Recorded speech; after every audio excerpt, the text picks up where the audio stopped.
Hi అండి, అందరూ బాగున్నారా? మనం ఒక 3 విషయాల్లో జాగ్రత్తగా ఉండాలంట. అవి ఏంటంటే శత్రువుల పట్ల జాగ్రత్త కలిగి మనం ఉండాలంట.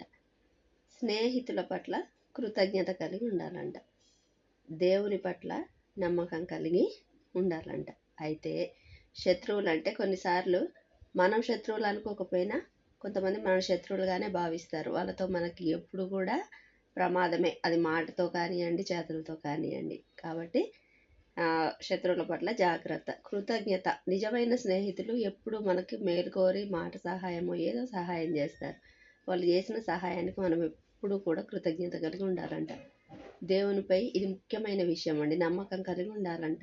ఎందుకంటే దేవుడు ఇది మనకు చేస్తాడని గట్టిగా నమ్మినప్పుడు మనకు అసాధ్యమైనది దేవుడికి సాధ్యమే. కాబట్టి దేవుడి పట్ల మాత్రం నమ్మకం కలిగి ఉండాలి. అదైతే నేను ఎప్పుడు కలిగి ఉంటానండి.